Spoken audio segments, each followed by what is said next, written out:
This time we're going to go ahead and have the kids go down to children's church. Just a reminder, there's not a first and second grade children's church, but those who are younger, there is provided. So,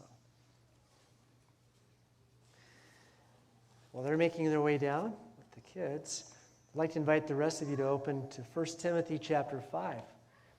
We've been looking at 1 Timothy, working through the book. We continue today. I'd like to read 1 Timothy 5, verses 3 to 16, commit the time to the Lord in prayer, and then see what we learn from this section of Scripture. It's challenging. 1 Timothy 5, verse 3 says this, "Honor widows who are widows indeed. But if any widow has children or grandchildren, they must first learn to practice piety in regard to their own family and to make some return to their parents. For this is acceptable in the sight of God. Now she who is a widow indeed and who has been left alone has fixed her hope on God and continues in entreaties and prayers night and day. But she who gives herself to wanton pleasure is dead, even while she lives. Prescribe these things as well so that they may be above reproach. But if anyone does not provide for his own, and especially for those of his household, he has denied the faith and is worse than an unbeliever. A widow is to be put on the list only if she is not less than 60 years old, having been the wife of one man, having a reputation for good works, and if she has brought up children, if she has shown hospitality to strangers, if she has washed the saints' feet, if she has assisted those in distress, and if she has devoted herself to every good work. But refuse to put younger widows on the list, for when they feel sensual desires in disregard of Christ, they want to get married, thus incurring condemnation because they have set aside their previous pledge. At the same time, they also learn to be idle as they go around from house to house, and not merely idle, but also gossips and busybodies, talking about things not proper to mention. Therefore, I want younger widows to get married, bear children, keep house, and give the enemy no occasion for reproach. For some have already turned aside to follow Satan. If any woman who is a believer has dependent widows, she must assist them, and the church must not be burdened, so that it may assist those who are widows indeed." Let's pray. Father, we thank you this morning for the opportunity to worship in song, to fellowship. We thank you, Father, for the Sunday school classes we've been a part of, if we've been able to do that. And Lord, we thank you now for the time to come to this section of Scripture. It's a challenging one, and it's one that we want to make sure that as your people, we listen and we live. And we just pray this in Jesus' name. Amen. So, there are 8 widows in our church family. Got a couple of questions for you. Number 1, do you know who they are? And the second one's even a little more personal. Do you know what their needs are? See, we live in a day of Social Security, of IRAs, of retirement plans, of cooperative ministry here locally. And we really have social networks, social safety nets, I should say, in place for those who may have needs. Does this mean then that we don't need this passage? No way, I'll say. No way. We need this. We need to hear what this passage has to say to us today. In fact, it's one of the seminary topics that Paul chose to put in 1 Timothy due to the leading of the Holy Spirit. Now, I have an important, proper perspective of God that we want to talk about just briefly. Okay? There's a proper perspective of God that we want to consider. The first one is for those of us who are not widows. I'd like to invite you, if you would, just to turn with me to verse 4 again, where it says, and it's speaking in the context of this passage to family, but if any widow has children or grandchildren, they must first learn to practice piety in regard to their own family and to make some return to their parents. Get this last phrase, for this is acceptable in the sight of God. Now, God's name is only mentioned 2 times in this passage. This is one of them right here. And what we see here is this. God sees how our widows are treated. Now, here's the question. Is He pleased with what He sees? Is God pleased with what He sees as far as how we're treating our widows? Is it acceptable to Him? And then the next proper perspective of God is going to be addressed to those who are widows this morning. And I'd like to just turn your attention to verse 5 where it says, "Now she who is a widow indeed and who has been left alone has fixed her hope on God and continues in entreaties and prayers night and day. So one mention of God in this passage speaks of Him being aware of how we treat widows and is it acceptable to Him. The other place where His name is mentioned here is speaking to widows specifically, and to them it's this: fix your hope on God and pray night and day. And I know to those of you who are widows, you probably have devoted your time in that way. But just a reminder, God sees how we treat our widows, and is it pleasing to Him? And widows, fix your hope on God and pray continually to Him. You know, as much as I would like to think and hope that your families and your church family always comes through for you, I know there are times that you are let down and times when you have needs where maybe there's nobody there for you. But be sure of this, that God is very aware of your situation. He will never fail you. So, the sermon in a sentence today is this: God provides care for widows. Are we following the prescription? That's what I want us to consider as we think through this today. God provides care for widows. Are we following the prescription? So we're going to spend really the bulk of our time today taking a look at the Lord's prescription through Paul to Timothy on how to care for those who are widows. And I'm going to just say this up front. You're going to have to follow closely on this, because as we go through this passage sort of shifts. It's talking about one group of people, and then another group of people kind of goes back and forth. And as we go through this, I'm going to try to just make clear what group of people we're referring to here. But just stay with me, because we're going to work through our church family as we work through this. So 9 different charges, if you will, or 9 different things we need to take to heart when it comes to caring for our widows. Here's the first one. And this is addressed to the church, okay? To the church at large. And here it is. Honor widows who are widows indeed. Honor widows who are widows indeed. Now, this is a present active imperative verb, which means do it and do it now. You need to be doing this, okay? And what does it mean to honor? It means to revere. It means to prize. It means to value. That's how we should look at our widows. And it may mean helping them out financially with something. Or it could mean volunteering help or helping provide counsel or whatever. A plethora of ways that can be applied. But we need to honor them. So that's so important. That's the first thing, and it's addressed to the entire church. Now, we'll talk about widows indeed in just a few moments. But let's go to number 2. And this is addressed to family. Okay, I'm talking to those of you who have a family member, some connection, who is a widow. Okay, that's who we're talking about here in the next one, and that is this. Look with me at verse 4. But if any widow has children or grandchildren, they must first learn to practice piety in regard to their own family and to make some return to their parents, for this is acceptable in the sight of God. So first of all, practice piety or honorable. Be honorable to your parents. Make some return to them. They put so much into you, or grandparent, whoever, they have benefited you so much. Pay some return on that. Give some return on the investment, if you will, that they've made in your life. And this is acceptable. This is agreeable. This is pleasing to God that we do this.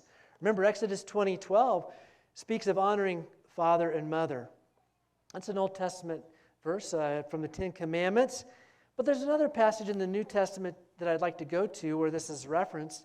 I'm speaking of Mark chapter 7. I'd like to look at verses 9 to 13. Jesus is speaking, and he says this. He was also saying to them, you are experts at setting aside the commandment of God in order to keep your traditions. He's talking about their religious traditions. For Moses said, honor your father and mother. There you go. There's the 10th commandment. And he who speaks evil of father and mother is to be put to death.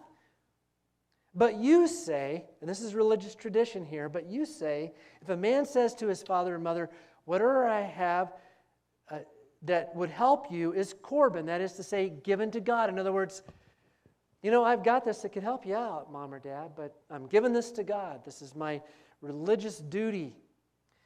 He goes on to say in verse 12, you no longer permit him to do anything for his father or his mother, thus invalidating the word of God by your tradition which you have handed down, and you do many things such as that. We need to make sure, as a church family, that we never put people in a position where we would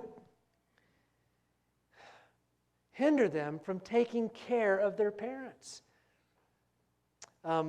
if they're in a season of time where they especially need to be helping their folks out, we need to be careful about not hindering them from doing that or putting guilt on them that they need to show more devotion to God by giving more or doing more duties somehow. But I think it's something we need to take to heart. In families, we need to understand we need to be taking care of those who may be widows in our family. You know, I referenced this last week, but John 19:26-27 speaks of the very precious scene where Jesus is on the cross. And as he's on the cross, he's assigning that John, the Apostle John, take care of his mother Mary. Now, Jesus had younger brothers, but we believe they were not believers at this time. And so John was assigned to take care of Jesus' mother. Very precious scene. We see how Jesus, even while he's hanging on the cross, that blows my mind when I even think about it. You're being killed, and in the process, you're making this transaction. He's taking care of Mary. A very precious picture, really. So family, we need to, first of all, take care of our own family. Third charge, and this is going to be addressed to those who are widows indeed. Now, here, we've not defined that yet, but we're going to now. We're talking about someone who is a widow who's alone. There's no family support there. And look at what verse 5 says. Now, she who is a widow indeed and who has been left alone has fixed her hope on God and continues in entreaties and prayers night and day. So for the widows who don't have much of a support, even family-wise, fix your hope on Him entirely. Trust Him. Expect Him to come through for you. He's a faithful God. There's a beautiful picture in the Old Testament of a widow who had to trust God in this way. It's in 1 Kings chapter 17, and it's an account of the days in the ministries of Elijah. The land is going through a drought. There's scarcity in the land. And in 1 Kings 17:8, then the word of the Lord came to him, speaking of Elijah, saying, "Arise, go to Zarephath, which belongs to Sidon, and stay there. Behold, I have commanded a widow there to provide for you." So he rose and went to Zarephath, and when he came to the gate of the city, behold, a widow was there gathering sticks. And he called to her and said, "Please, give me a little water in a jar that I may drink." And as she was going to get it, he called to her and said, "Please, bring me a piece of bread in your hand." But she said, "As the Lord your God lives, I have no bread, only a handful of flour in the bowl and a little oil in the jar. And behold, I am gathering a few sticks that I may go in and prepare for me and my son, that we may eat it and die." That's how desperate they were. Then Elijah said to her, "Do not fear. Go do as you have said, and make me a little bread cake from it first, and bring it out to me, and afterward you may make one for yourself and for your son. For thus says the Lord God of Israel, the bowl of flour shall not be exhausted, nor shall the jar of oil be empty, until the day that the Lord sends rain on the face of the earth." So she went and did according to the word of Elijah, and she and her household ate for many days. The bowl of flour was not exhausted, nor did the jar of oil become empty, according to the word of the Lord, which he spoke through Elijah. So here we have a widow woman who very definitely demonstrated her reliance on God to obey as she took care of this prophet. She and her son are about to starve to death, but because she followed the Lord, she and her son were provided for through this crisis. But she had to exercise her faith to do so, didn't she? What a picture. So fix your hope on God. If you're here today or listening today and you're a widow, that's where your ultimate trust has to be. Well, now let's get back to church leadership. The fourth charge we see in verse 7, where we see this. Going back in 1 Timothy 5:7, prescribe these things as well, so they may be above reproach. Now, just to give you a little context for this verse, this is speaking now, he goes back and forth between different people, but Timothy is being charged to prescribe these things, and he, in this particular case, is talking to the widows. But we need to remind our church family, we need to remind our widows of these truths. This is a present active imperative verb, meaning, again, we need to be doing this. If you're a church leader, if you're a small group leader, a Sunday school teacher, those of you who have teaching opportunities, keep this in front of God's people. We need to remember these things. And then again, in the context of verse 7, so they, speaking of the widows, would be above reproach. Now, one thing we need to understand is this. The body of Christ and families can be in reproach because they're not treating the widows the way they need to. But we're told here that widows can get into trouble too. And so we need to warn them as well about these things. We'll talk about those warnings here in a little bit, but just it's important to remind our church family about this truth, about these truths that we're talking about. And we're going to turn our attention to another charge. Now, again, Paul is turning his attention back to the family. So we're talking to the family members again.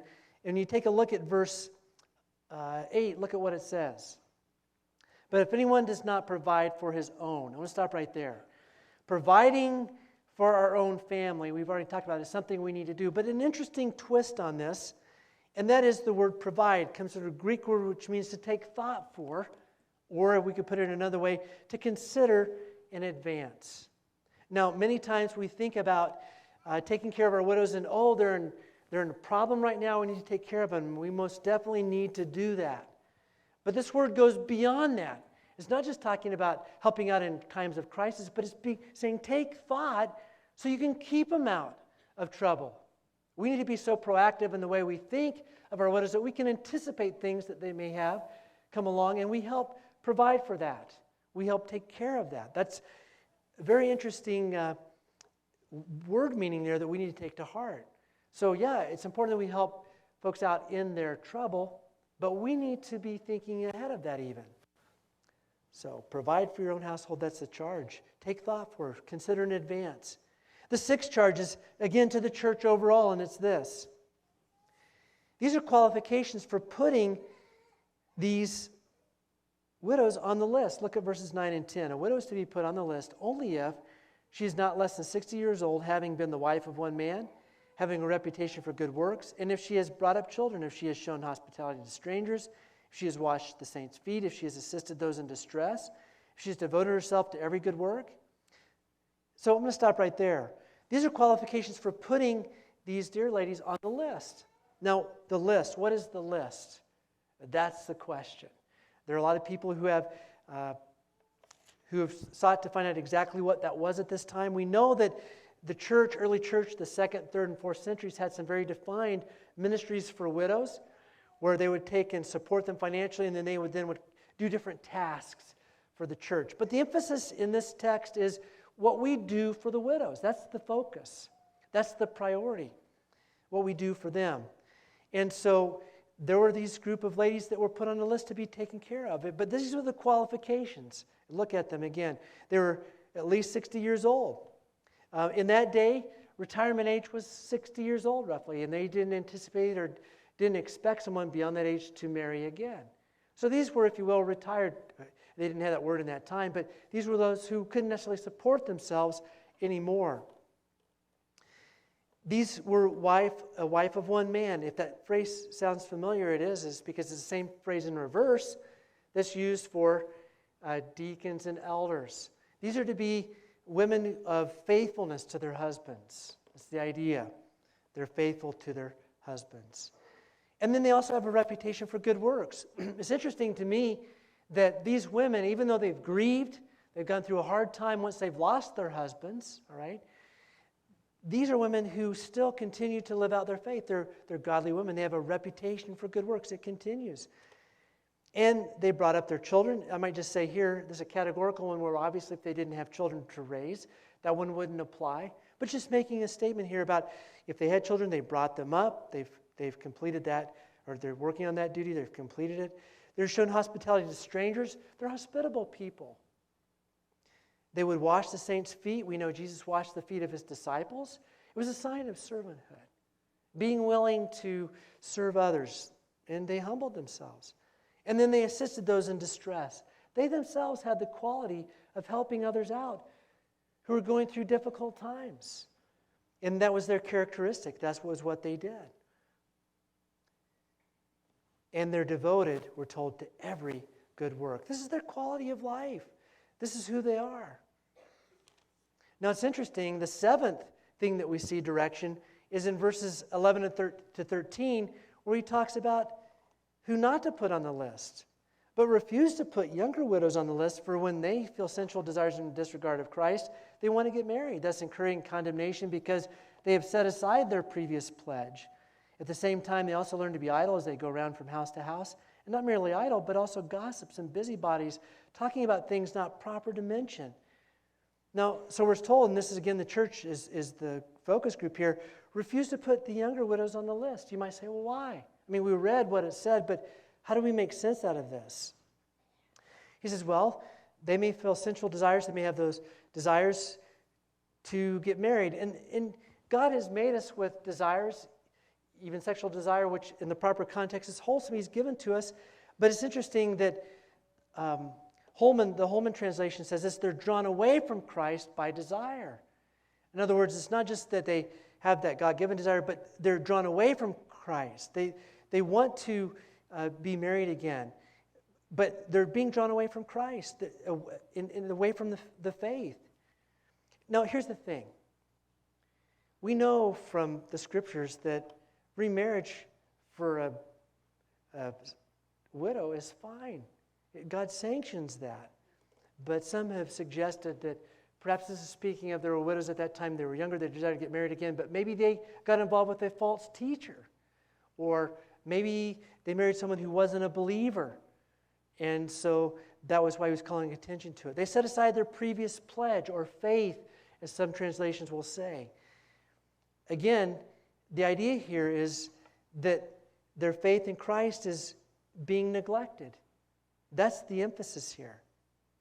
And maybe because of that, they would become idle, gossips and busybodies, that too much time on their hands, if you will. These are things why they were encouraged not to be put on the list too young or too early. But interestingly, the eighth thing that comes along, and this is specifically addressed now to younger widows. All right?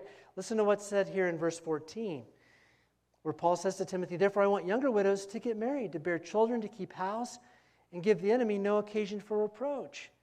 So get married. Have children. Manage your household. Now, let's be real clear. This is not a command. Paul is not saying that a widow has to get married. Certainly singleness is acceptable, and 1 Corinthians talks about that. And there certainly would be widows, younger widows, who wouldn't be ready to be married yet, and they may never feel ready to. But this could be a possible way to support her and her family. Younger widows. And then let's take a look. I might just say there before I move on. For that to be carried out, it would require eligible Christian bachelors to be aware of the situation. Right? And Gary, I hope you don't mind, I didn't talk to you ahead talking about this illustration, but Gary's own mother experienced where his natural father passed away. And his brother married Gary's mom, and that family continued, right? Gary, you have that right? And so we see a case there where this family was supported by those within the family. And so the body of Christ is meant to be supportive. And a lot of times, you know, and I'm not saying here that it's not important to not have feelings for the one that you married is, but you also need to understand too that it's important too as the body of Christ to think about the welfare and being of others, not just our own welfare. Well, the final group, the final charge here is to assist widows. And we see this is addressed to Christian women. Verse 16. If any woman who's a believer has dependent widows, she must assist them, and the church must not be burdened, so that they may assist those who are widows indeed. Widows indeed. Now, these women, Christian women, are to assist widows, to help them out. Now, who are these women? Well, it could be another widow who's in a position to help. It could be a single woman. It could be a Christian woman with an unsaved husband who may not see merit in this, but she does. And maybe with the blessing of her husband, she can help someone out. Or it could just be a Christian woman who comes alongside a widow and helps her through times. So important to be able to do that. And you have a ministry that can be so important. Our widows need friends, and you can certainly come alongside and help them. It's interesting this charge is given, women assisting those who are widows. It says so the church is not burdened, so the church can assist those who are widows indeed. And it's not that all widows aren't important, they are. But the church is especially to be concerned with these who are widows indeed. And we see a priority coming down in this passage, and the priority looks like this. If we have widows who are older, They're not able to maybe sustain themselves. They're alone. There's not a support system. They're godly women. We're especially to prioritize our help for them and assistance to them. It's so important. Now, we want to talk about a couple of worldview warnings here, all right? A couple of worldview warnings, changing the gears just a little bit. In other words, some red flags we want to be aware of. First of all, I just want to speak for a few moments to our widows. Now, I want you to notice in verse 6, Paul is following up a verse where he says it's important for widows to have their hope fixed on God and to be committed to prayer. But it goes on to say, but she who gives herself to wanton pleasure is dead, even while she lives. Wanton pleasure means to live luxurious, sensuous enjoyment. Paul's note here is that they're dead really while living, as opposed to being dead to this world and alive to Christ. I would just remind you, really Paul's message here is don't suck the world in to fill in the void that your husband, not having your husband, has had in your life. Don't just suck the world in. Don't be given to the worldly pleasures. We have to remember that our Savior died for his bride, didn't he? He died to pay the price for us, to pay for our sin, to take our place on the cross, so that if we recognize that we are in sin, that we're living in sin, we can come to him and receive forgiveness for that and become a child of his. To not spend forever in torment and hell apart from him, but forever with him as his bride, the bride of Christ. But we have to come before him and recognize our sinfulness, recognize that we've not been walking with him, call upon him to forgive us our sin, to receive him as our Savior. Allow him then to be our Savior, to be our Lord, to walk with us daily. You know, Christ died for his bride, but he also rose to give resurrection power to those who are his to live new lives. We don't have to live in sin, but through the power he places within us, through his Spirit, through his word and his church, we're able to find the strength to walk as he wants us to walk. So, don't give ourselves to wanton pleasure. Also, don't live in disregard of Christ. Verse 11, again, is saying refuse to put younger widows on the list when they feel sensual desires in disregard of Christ. The focus there is in disregard of Christ. How is your relationship with Christ? If you're a widow, you're listening today, or a widower, how's your relationship with Christ? Is it focused? Are you in his word? Are you praying? Spending time with him? How's your relationship with Christ? You know, if you've lost all with your husband, you need to put all your hope on Christ. He can give that, only that, which will fill you. And finally, verse 15 says this very sad thing. He's talking about, again, younger widows getting married, bear children, keep house, and give enemy no occasion for reproach. For some, he says, some widows have already turned aside to follow Satan. You know, if you're not actively serving the Lord, if you're not seeking him, we can open ourselves up to a very vulnerable state.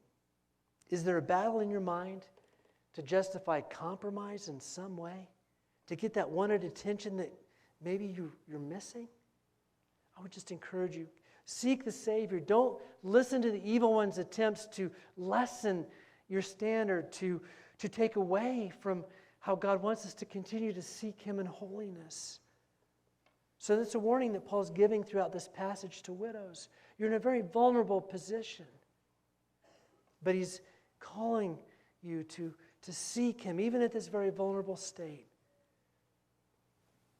Now, the other warning is to family members. In verse 8, I want to go back there, where we said it's important for us to provide for our own households. But look at what it says at the end of verse 8. But if anyone does not provide for his own, and especially for those of his household, he's denied the faith and is worse than an unbeliever. Boy, that's tough, isn't it? He's denied the faith. He's worse than an unbeliever. So important is taking care of the widows in our life that God's saying, if you don't do it, you're worse than an unbeliever. You've denied the faith. That's a very serious charge. Now, some may say, but that's so hard. Or, but I don't like them. Or, I'm too busy. Or, I tried that once. Do those sound like excuses? They might be our excuses, but they don't excuse us before God. We need to continue to seek to take care of the widows in our family. So here's a family checkup time. Here we go. Are you neglecting any widows in your family right now? Think about it. A mother, grandmother, sister, cousin. Extended. Think about it extended if the Lord would so lead there. But I'm just saying we need to be mindful that it must begin in our household. We must be taking care of our own families. But I would also remind you, too, that even in the body of Christ, we talked about this last week, we saw that we're to treat older men as fathers, younger men as brothers, older women as mothers, and younger women as sisters. This is the family of Christ right here. We are brothers and sisters. We're to look out for one another. So important. Well, let's apply this for a moment. This past week, I had the privilege of talking to a good number of our widows. I didn't get a chance to get to our widowers. I know that they are dear men of God as well.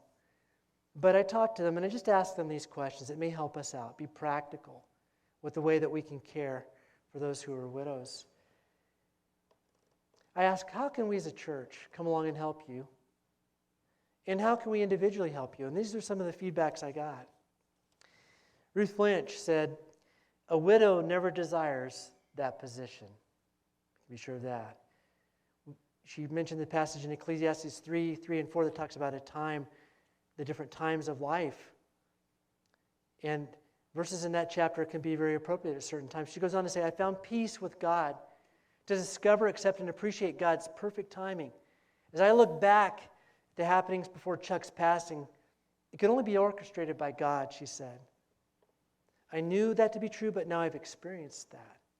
She says, each person who becomes a widow expresses conflicting feelings such as regrets, guilt, anger.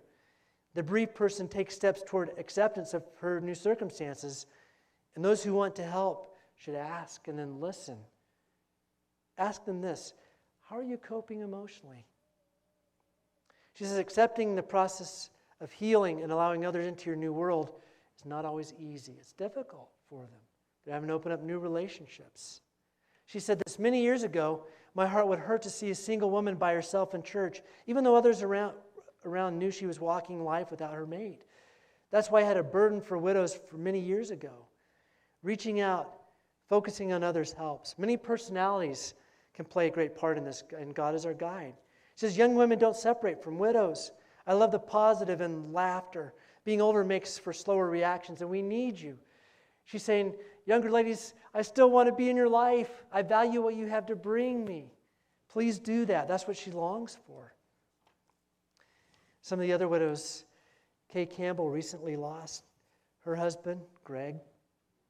But Chuck in our church family has come along as a son for her.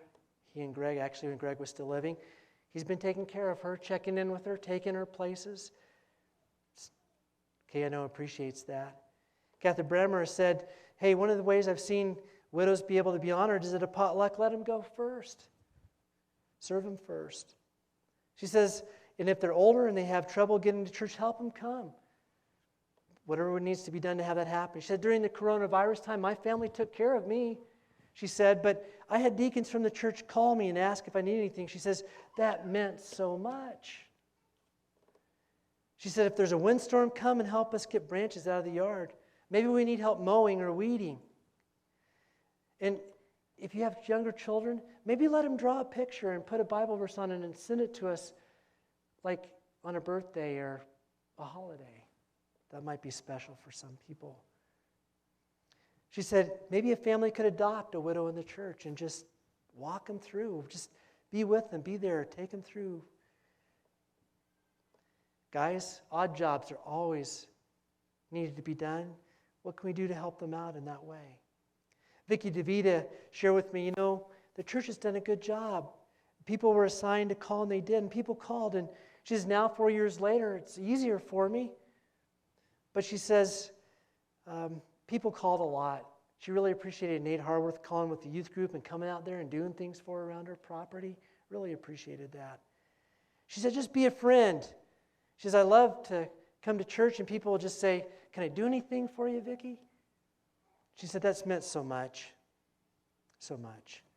And then going to Sunday dinner with people. That's been a huge thing for her. Just have someone to be with on Sundays. Sylvia Gerch, who lost Don just less than a year ago, says, I had lots of offers for help of all kinds. People were available, and I felt very fortunate.